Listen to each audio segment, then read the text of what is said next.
ನಮಸ್ಕಾರ. The deep ಡೈವ್ಗೆ ಸ್ವಾಗತ.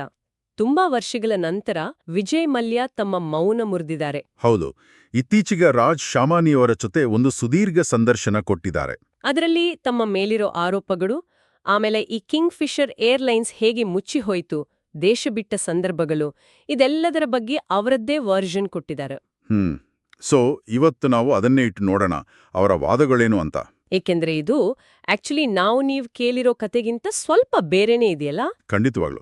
ಅಂದ್ರೆ ಮೀಡಿಯಾದಲ್ಲಿ ಬಂದಿರೋ ವರದಿಗಳು, ಸಾರ್ವಜನಿಕ ಅಭಿಪ್ರಾಯ ಇದೆಯಲ್ಲ, ಅದಕ್ಕೆ ಪೂರ್ತಿ ಕಾಂಟ್ರಾಸ್ಟ್ ಆಗಿ ಮಾತಾಡಿದ್ದಾರೆ. ಹೌದು. ಈಗ ಮೊದಲನೇದಾಗಿ ಈ ಸಾಲದ ಮೊತ್ತ ಇದೆಯಲ್ಲೋ ಅದರ ಬಗ್ಗೆನೇ ಅವ್ರು ಹೇಳೋದ್ ಕೇಳಿ ಶಾಕ್ ಆಗುತ್ತೆ. ಅದೇ ಮುಖ್ಯವಾದ ಪಾಯಿಂಟ್. ಅವ್ರು ಹೇಳೋ ಪ್ರಕಾರ ಸಾಲ ವಸೂಲಾತಿ ನ್ಯಾಯ ಮಂಡಳಿ ಅಂದ್ರೆ DRT ಇದೆಯಲ್ಲ, ಅದರ ತೀರ್ಪಿನಲ್ಲೇ ಮೂಲ ಸಾಲ, ಬಡ್ಡಿ ಎಲ್ಲಾ ಸೇರಿ ಸುಮಾರು 6,203 ಕೋಟಿ ಅಂತ ಇದೆ ಅಂತಾರೆ. 6,203 ಕೋಟಿ. ಓಕೆ. ಆದ್ರೆ ಈಗ ಸರ್ಕಾರ, ಬ್ಯಾಂಕುಗಳೆಲ್ಲ ಸೇರಿ ಅವರ ಆಸ್ತಿ ಮಾರಿ ಸುಮಾರು 14,100 ಕೋಟಿ ವಸೂಲಿ ಮಾಡಿದ್ದಾರೆ ಅಂತ. 14,000 ಕೋಟಿ ಅಂದ್ರೆ ಆಲ್ಮೋಸ್ಟ್ ಡಬಲ್.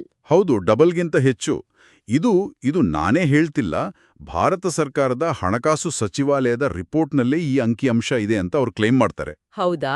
ಇದು ನಿಜವೇ ಆಗಿದ್ರೆ ಇಡೀ ಕೇಸ್ನ ಚಿತ್ರಣನೇ ಬೇರೆ ಆಗ್ಬಿಡುತ್ತಲ್ಲ. ಖಂಡಿತ.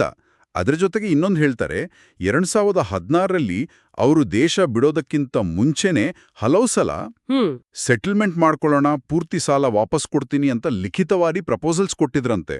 ಓ, ಆದ್ರೆ ಬ್ಯಾಂಕ್ಗಳು ಒಪ್ಲಿಲ್ವಾ? ಅದೇ, ಬ್ಯಾಂಕುಗಳ ಒಕ್ಕೂಟ ಅದನ್ನ ರಿಜೆಕ್ಟ್ ಮಾಡ್ತು ಅಂತ ಹೇಳ್ತಾರೆ.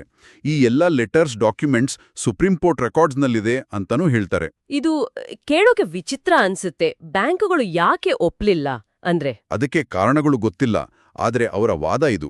ಸರಿ, ಇನ್ನು ಕಿಂಗ್ ಫಿಷರ್ ಏರ್ಲೈನ್ಸ್ ಮುಚ್ಚಿದ್ರ ಬಗ್ಗೆ ಏನ್ ಹೇಳ್ತಾರೆ? ಅದಕ್ಕೆ ಮುಖ್ಯವಾಗಿ 2008ರ ಆರ್ಥಿಕ ಸಂಕಷ್ಟ, ಗ್ಲೋಬಲ್ ಕ್ರೈಸಿಸ್ ಕಾರಣ ಅಂತಾರಲ್ಲ. ಹೌದು.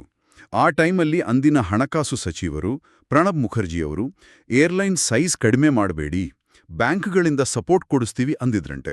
ಓ, ಹಾಗಂದಿದ್ರಾ? ಹೂ ಅಂತ ಮಲ್ಯ ಹೇಳ್ತಾರೆ. ಆದ್ರೆ ಆಮೇಲೆ ಫಾರಿನ್ ಡೈರೆಕ್ಟ್ ಇನ್ವೆಸ್ಟ್ಮೆಂಟ್ FDIಗೆ ಅವಕಾಶ ಕೊಟ್ಟರೂ ಕಿಂಗ್ ಫಿಷರ್ಗೆ ಮಾತ್ರ ಯಾಕೋ ಪರ್ಮಿಷನ್ ಸಿಗ್ಲಿಲ್ಲ. ಅದು ದೊಡ್ಡ ಹೊಡೆತ ಆಯಿತು ಅಂತ ಅವ್ರ ವಾದ. ಇನ್ನೊಂದು ಆ ಏರ್ ಡೆಕ್ಕನ್ ಖರೀದಿ ವಿಚಾರ, ಅದ್ಯಾಕೆ ಮಾಡಿದ್ರು ಅಂತ ತುಂಬಾ ಚರ್ಚೆ ಆಗಿತ್ತಲ್ಲ. ಅದಕ್ಕೂ ಉತ್ತರ ಕೊಡ್ತಾರೆ. ಅದು 5 ವರ್ಷ ಕಾಯೋದು ತಪ್ಪಿಸ್ಲಿಕ್ಕೆ, ಅಂದ್ರೆ ಫಾರಿನ್ ಫ್ಲೈಟ್ ಲೈಸೆನ್ಸ್ಗಾಗಿ ಅಲ್ಲ ಅಂತ. ಮತ್ತ್ಯಾಕೆ? ಅದು ಒಂದು ಇಂಡಸ್ಟ್ರಿ ಕನ್ಸಾಲಿಡೇಷನ್ ಅಂತೆ. ಅಂದ್ರೆ ಕಾಂಪಿಟಿಷನ್ ಕಡಿಮೆ ಮಾಡೋದು, ಆಮೇಲೆ ಆ ಏರ್ ಡೆಕ್ಕನ್ನೊಂದು ಡಿಸ್ರಪ್ಟರ್ ಆಗಿತ್ತಲ್ಲ ಅದನ್ನ ತೆಗೆದುಹಾಕೋ ಸ್ಟ್ರಾಟಜಿ ಅಂತೆ. ಓ, ಹಾಗೆ. ಇನ್ನು ಎಂಪ್ಲಾಯೀಸ್ ಸಂಬಳ ಕೊಡ್ಲಿಲ್ಲ ಅನ್ನೋ ಆರೋಪ. ಅದಕ್ಕೆ ಅವ್ರು ಹೇಳೋದು, ಕರ್ನಾಟಕ ಹೈಕೋರ್ಟ್ ಅವರು ಎಲ್ಲಾ ಬ್ಯಾಂಕ್ ಅಕೌಂಟ್ ಫ್ರೀಸ್ ಮಾಡಿತ್ತು ಅಂತ. ಅಕೌಂಟ್ಸ್ಗಳಲ್ಲಿ ಸುಮಾರು 260 ಕೋಟಿ ಇತ್ತಂತೆ, ಆದ್ರೂ ಕೋರ್ಟ್ ಸಂಬಳ ಕೊಡೋಕ್ ಪರ್ಮಿಷನ್ ಕೊಡ್ಲಿಲ್ಲ ಅಂತ ಹೇಳ್ತಾರೆ. ಇದೆಲ್ಲ ಕೇಳಿದ್ರೆ ಪರಿಸ್ಥಿತಿ ಕಾಂಪ್ಲೆಕ್ಸ್ ಇತ್ತು ಅನ್ಸತ್ತೆ. ಸರಿ, ಈಗ ಅತಿ ದೊಡ್ಡ ಕಾಂಟ್ರವರ್ಸಿ ಅವರು ದೇಶ ಬಿಟ್ಟಿದ್ದು, ಪರಾರಿಯಾದ್ರು ಅಂತಲೇ ಎಲ್ಲರೂ ಹೇಳೋದು. ಅಲ್ಲ, ಅವರದನ್ನ ಸ್ಪಷ್ಟವಾಗಿ ಅಲ್ಲಗಳಿತಾರೆ. ನಾನು ಫ್ಯೂಜಿಟಿವ್ ಅಲ್ಲ, ಅಂದ್ರೆ ಪರಾರಿ ಆಗಿಲ್ಲ ಅಂತ. ಹೇಗೆ? ತಾವು 1992ರಿಂದಲೇ UK ರೆಸಿಡೆಂಟ್ ಅಂತಾರೆ. ಅಂದ್ರೆ ಅವರಿಗೆ ಹಂಗೇ ಇರೋಕೆ ಪರ್ಮನೆಂಟ್ ಪರ್ಮಿಷನ್ ಇದೆ. ಓ. ಮಾರ್ಚ್ 2, 2016ಕ್ಕೆ ಅವರು ಜಿನಿವಾಗೆ ಒಂದು ಮೀಟಿಂಗ್ಗೆ ಹೋಗಿದ್ರಂತೆ. ಅದು ಮೊದಲೇ ಪ್ಲಾನ್ ಆಗಿತ್ತು ಅಂತ. ಹೋಗೋ ಮುಂಚೆ ಪಾರ್ಲಿಮೆಂಟ್ನಲ್ಲಿ ಅರುಣ್ ಜೇಟ್ಲಿ, ಅಂದಿನ ಫೈನಾನ್ಸ್ ಮಿನಿಸ್ಟರ್, ಸಿಕ್ಕಿದ್ರಂತೆ. ಸಾಲ ಸೆಟಲ್ಮೆಂಟ್ ಬಗ್ಗೆ ಮಾತಾಡೋಣ ಅಂದ್ರೆ ಅವರು ಬ್ಯಾಂಕ್ ಜೊತೆ ಮಾತಾಡಿ ಅಂದ್ರಂತೆ. ಆಮೇಲೆ ವಾಪಸ್ ಬರ್ಲಿಲ್ವಾ? ಆಮೇಲೆ ಇವರು ಪಾಸ್ಪೋರ್ಟ್ ಕ್ಯಾನ್ಸಲ್ ಮಾಡಿದ್ರು, ಅದಕ್ಕೆ ವಾಪಸ್ ಬರೋಕೆ ಆಗ್ಲಿಲ್ಲ ಅನ್ನೋದು ಅವರ ವಿವರಣೆ. ಹಾಗಾದ್ರೆ ಈ CBI, ED ಎಲ್ಲ ಕೇಸ್ ಹಾಕಿದಾರಲ್ಲ, ಹಣ ಬೇರೆ ಕಡೆ ವರ್ಗಾಯಿಸಿದ್ರು ಅಂತ? ಅದೆಲ್ಲ ಸುಳ್ಳು, ಸೃಷ್ಟಿಸಿದ ಆರೋಪಗಳು ಅಂತಾರೆ. 1 ಪೈಸೇನೂ ಅಕ್ರಮವಾಗಿ ವರ್ಗಾವಣೆಸಿಲ್ಲ, ಎಲ್ಲದಕ್ಕೂ ಲೆಕ್ಕ ಇದೆ ಅಂತ ಅವರ ವಾದ. UK ಕೋರ್ಟ್ ಹಸ್ತಾಂತರಕ್ಕೆ ಒಪ್ಪಿತಲ್ಲ? ಹೌದು, ಆದರೆ UK ಕೋರ್ಟ್ ಹೇಳಿದ್ದು, ಭಾರತದಲ್ಲಿ ವಿಚಾರಣೆ ನಡೆಸೋಕೆ ಮೇಲ್ನೋಟಕ್ಕೆ ಸಾಕ್ಷ್ಯ ಇದೆಯಾ, ಅಂದ್ರೆ ಪ್ರೈಮ ಫೇಸಿ ಕೇಸ್ ಇದೆಯಾ ಅಂತ ಮಾತ್ರ. ಇವರು ತಪ್ಪಿತಸ್ಥರು ಅಂತ ಎಲ್ಲೂ ಹೇಳಿಲ್ಲ ಅನ್ನೋದನ್ನ ಅವರು ಒತ್ತಿ ಹೇಳ್ತಾರೆ. ಕೊನೆದಾಗಿ ಅವರ ಲೈಫ್ ಸ್ಟೈಲ್ ಬಗ್ಗೆ ತುಂಬಾ ಟೀಕೆಗಳು ಬಂದಿದ್ವು. ಆ ಫ್ಲಾಂಬಾಯಂಟ್ ಲೈಫ್ ಸ್ಟೈಲ್, ಪಾರ್ಟಿಗಳು. ಅದಕ್ಕೂ ಉತ್ತರ ಕೊಡ್ತಾರೆ. ಅದು ಮೀಡಿಯಾ ಸೃಷ್ಟಿ ಅಂತಾರೆ. ಆ ಕಿಂಗ್ ಆಫ್ ಗುಡ್ ಟೈಮ್ಸ್ ಅನ್ನೋದು ತಮ್ಮ ಬಿರುದಲ್ಲ, ಅದು ಕಿಂಗ್ ಫಿಷರ್ ಬಿಯರ್ನ ಟ್ಯಾಗ್ ಲೈನ್ ಅಷ್ಟೇ ಅಂತ. ಆ 16th ಬರ್ತ್ಡೇ ಪಾರ್ಟಿ, ಅದು ತುಂಬಾ ದೊಡ್ಡ ಸುದ್ದಿಯಾಗಿತ್ತು. ಅದು ಕಿಂಗ್ ಫಿಷರ್ ಏರ್ಲೈನ್ಸ್ ಮುಚ್ಚಿ ಸುಮಾರು 3 ವರ್ಷ ಆದ್ಮೇಲೆ 2015ರಲ್ಲಿ ಮಾಡಿದ್ದು ಅಂತ.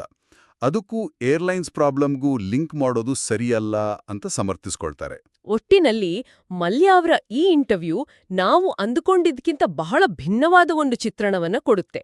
ಖಂಡಿತವಾಗ್ಲು ಅವರು ಎತ್ತಿರುವ ಪಾಯಿಂಟ್ಸ್, ಕೊಡ್ತಿರೋ ಅಂಕಿಅಂಶಗಳು ಇವೆಲ್ಲವನ್ನೂ ನೋಡಿದಾಗ ಒಂದು ಪ್ರಶ್ನೆ ಖಂಡಿತ ಬರುತ್ತೆ. ಏನು ಪ್ರಶ್ನೆ?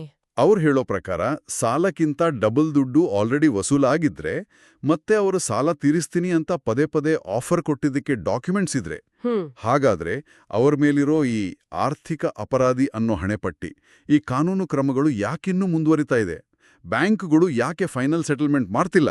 ಇದು ಅವ್ರು ಕೇಳೋ ಪ್ರಶ್ನೆ. ನಿಜ.